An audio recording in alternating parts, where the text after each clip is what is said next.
마가는 다른 복음서에서 자세히 소개하는 내용들을 아예 생략하거나 또 소개해도 간단히 소개하는 것을 봅니다.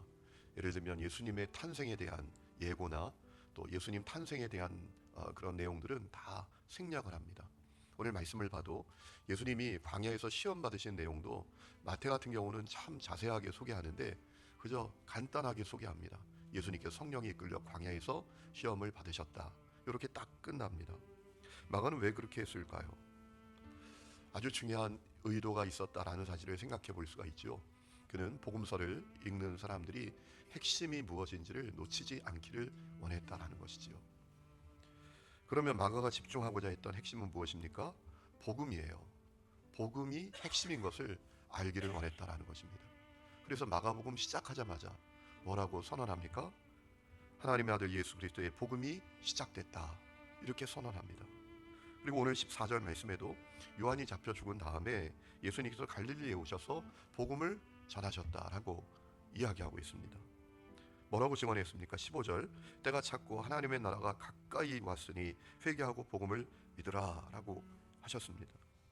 여러분, 마가는 그의 복음서를 읽는 사람들이 복음이 핵심이다, 이 사실을 절대로 놓치지 않기를 원했다라는 거예요. 그래서 다른 이야기 다 생략하거나 간단하게 이야기하고 예수님이 복음을 위해서 오셨다, 복음을 전하셨다, 이것을 분명하게 전하기를 원했다라는 것이지요. 여러분, 왜 그렇게 했을까요?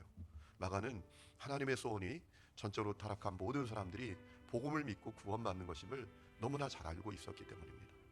디모데전서 2장 14절에 성경은 이렇게 우리에게 증언하고 있지요. 하나님은 모든 사람이 구원을 받으며 진리를 아는 데 이르기를 원하신다고. 여러분, 이 세상에 복음이 필요하지 않은 사람은 얼마나 많습니까?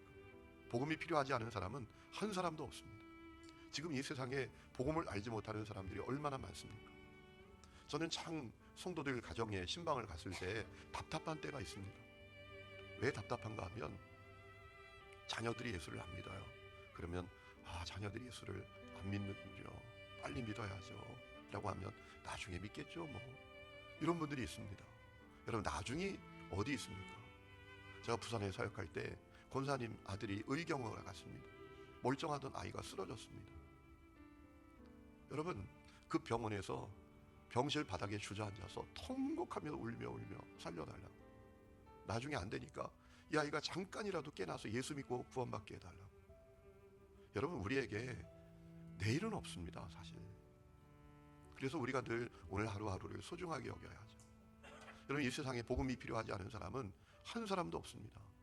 복음을 만나야 하나님의 나라를 얻게 됩니다. 15절 말씀 보세요. 때가 찼다, 하나님의 나라가 가까이 왔다, 회개하고 복음을 믿어라. 여러분, 회개하고 복음을 믿어야 하나님의 나라를 누리게 됩니다. 마가는 이 사실을 분명히 알았습니다. 그래서 그의 복음서를 읽는 사람들이 복음에 집중하기를 원했던 겁니다. 핵심을 놓치지 않기를 원했던 거예요. 세상에서 가장 불행한 일은 핵심을 놓치는 겁니다. 본질이 아니라 비본질, 핵심이 아니라 주변을 맴돌다 끝나는 거예요. 오늘도 교회 안에서 그런 일이 얼마나 많습니까? 여러분, 교회가 잘해야 될 일은 음악회가 아닙니다. 바자회가 아닙니다.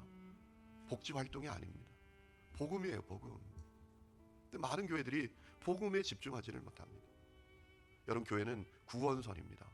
유람선이 아닙니다. 지금 저 세상의 바다에 죽어가는 영혼들이 얼마나 많습니까? 핵심을 놓치면 불행해지는 것입니다. 뭐 그런 얘기가 있지 않습니까? 어느 딸이 미국에 이민을 갔습니다. 엄마가 딸이 멸치가 너무 먹고 싶다 하니까 멸치를 보냅니다. 딸이 소포를 열어보니까 아니 세상에 멸치 떼가리하고 멸치 똥만 가득한 겁니다. 어머니가 멸치를 다 손질해서 보내는 거예요. 머리 따내고 똥 따내고 이제 몸통만 여기 놓고. 그런데 이 싸다 보니까 핵심을 안 싸고 똥하고 머리 떼가리 다 싸가지고 소포에 보낸 거예요. 딸이 전화한 겁니다. 엄마, 이게 도대체 무슨 일이야? 핵심을 놓치면 황당해지는 거예요. 오늘 교회 안에서 안타깝게도 핵심을 놓치는 일이 벌어지고 있어요. 여러분, 핵심을 놓치지 않기를 축원합니다. 핵심이 뭐라고요? 복음이에요, 복음. 복음. 자, 오늘 말씀을 또 보면 예수님께서 복음을 위해서 제자들을 부르시는 말씀이 나옵니다. 여러분, 우리 예수님은 참 놀라운 분이시지 않습니까? 오늘 말씀을 봐도 그 가르침이 얼마나 권위 있는지요. 22절에 보면 안식일에 가버나움 회당에서 가르치실 때 사람들이 깜짝 놀랐다라고 했습니다. 또 예수님이 능력이 얼마나 많으신지요. 회당에 어떤 사람이 있습니까? 더러운 귀신 들린 사람이 있었습니다. 예수님이 그를 향해서 나가라, 그에게서 나오라 라고 명령하시니까 그가 완전히 자유케 되는 것, 놀라운 능력이 있었습니다. 그런데 그 예수님이 혼자 일하시지 않고 당신께서 복음을 위해서 함께 일할 그런 제자들을 부르셨다라는 거예요. 그런데 오늘 말씀을 보면 마가는 이 예수님께서 제자들을 부르시는 내용은 아주 자세하게 소개하고 있습니다. 이 제자들 부르시는 내용이 참 의미 있구나라는 사실을 제가 말씀을 보면서 다시 좀 생각하게 되었는데요. 몇 가지 특징이 있으시더라고요. 제자들을 부르시는데 어떻게 부르시는가 하면 이 17절 말씀을 보니까 예수님은 제자들을 부르셨습니다. 다른 말로 말하면 나를 따르라고 명령하셨습니다. 이 사실을 통해서 중요한 사실을 깨닫게 됩니다. 예수님의 부르심은 명령으로 시작이 되는 겁니다. 예수님은 당신의 사람들에게 부탁하거나 선택을 요청하거나 이렇게 하시지 않더라고요. 나를 따르라 라고 명령하심으로 예수님의 부르심은 시작이 되는 거예요. 여러분, 오늘도 주님께서 여러분을 향하여 명령하십니다. 나를 따르라고. 나를 따르라고. 여러분, 예수님의 부르심은 우리에게 선택으로 시작이 되지 않습니다. 요청으로 시작되지 않습니다. 간청으로도 시작되지 않습니다. 명령으로 시작이 됩니다. 중요한 사실은 그 명령에 따르는 사람들을 통해서 주님은 놀라운 일을 이루신다라는 것이죠. 또 하나, 예수님께서 멀리 있는 사람을 부르지 않으셨더라고요. 16절 말씀을 보니까 갈릴리 해변을 지나가시다가 제자들을 부르십니다. 가까이 있었습니다. 예수님이 부르시는 사람은 가까이 있었다라는 거예요. 여러분, 지금도 주님은 우리 가까이 있는 사람들을 부르십니다. 이것을 기억해야 돼요. 또 하나 봐야 될 것은 예수님은 사회적 지위, 실력, 또 명성 있는 사람들을 부르지 않으셨더라고요. 평범한 사람들을 부르십니다.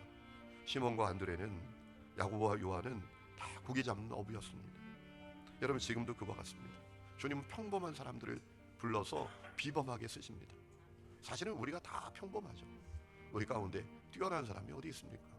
우리 가운데 IQ 300 넘는 사람이 다 어디 있습니까? 없지요. 약한 사람 불러서 강하게 쓰시고 평범한 사람을 불러서 비범하게 쓰시는구나 라는 사실을 보게 됩니다. 또 하나는 예수님께서 제자들을 부르실 때 멀리에서 부르시는지 분명히 알려주셨더라고요. 17절 나를 따라오너라 내가 너희로 사람을 낚는 어부가 되게 하리라 라고 하셨습니다. 주님께서 영혼 구원을 위해서 부르시는 것을 분명히 알려주셨어요. 오늘도 우리를 그렇게 부르시는 것을 믿으시기 바랍니다. 여러분, 우리가 이제 22일에 신천 임원들을 세우게 됩니다. 신천 집사님, 권사님, 장로님들, 그분들이 알아야 합니다. 주님이 왜 날 부르시는가? 사람 낚는 어부가 되도록 부르십니다. 주방에서 뭐 접시 닦도록 부르시는 게 아니에요. 우리가 공동체를 이루기 위해서 접시도 닦을 수 있죠. 뭐 안내도 할 수 있죠. 주차 안내도 할 수 있죠. 그런데 우리를 부르신 목적은 영원이에요. 영원. 여러분, 생각해 보세요. 주차 안내 열심히 했어요. 나를 통해서 잃어버린 영혼이 구원받는 일이 없다면 사실 그거 본질은 아니죠. 여러분, 주님께서 우리를 왜 부르시는가? 영혼을 위해서 부르십니다. 여러분, 잘 기억하셔야 합니다. 주님께서 상징적으로 알려주신 거예요. 여러분, 어부를 왜 부르셨을까요? 전 이런 생각합니다. 그 당시에 목동들도 있지 않습니까? 농사 짓는 사람도 있지 않습니까? 근데 왜 어부들을 부르셨을까요? 거기에 상징이 있으시다고요.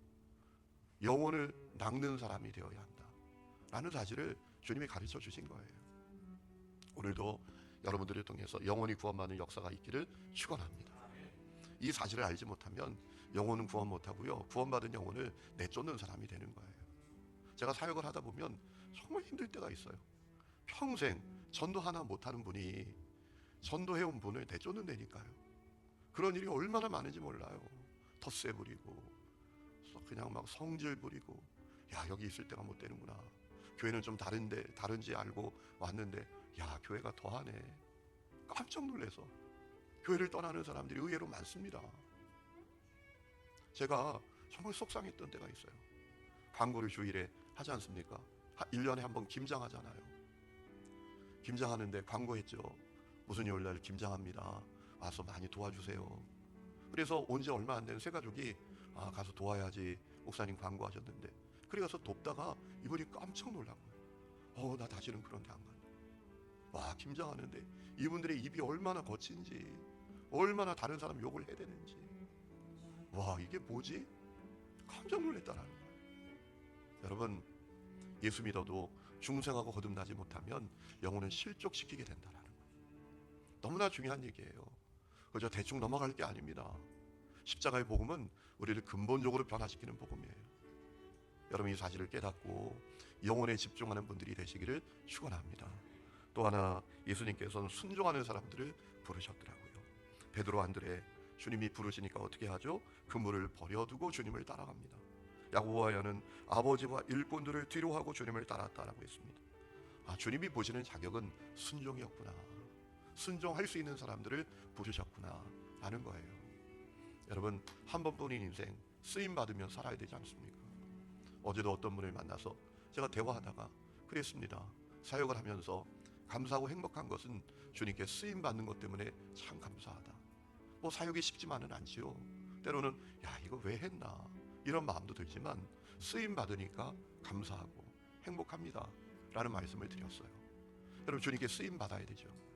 여러분, 주님께 쓰임 받는 분들이 되기를 원하시나요? 그러면 순종이 있으시나요?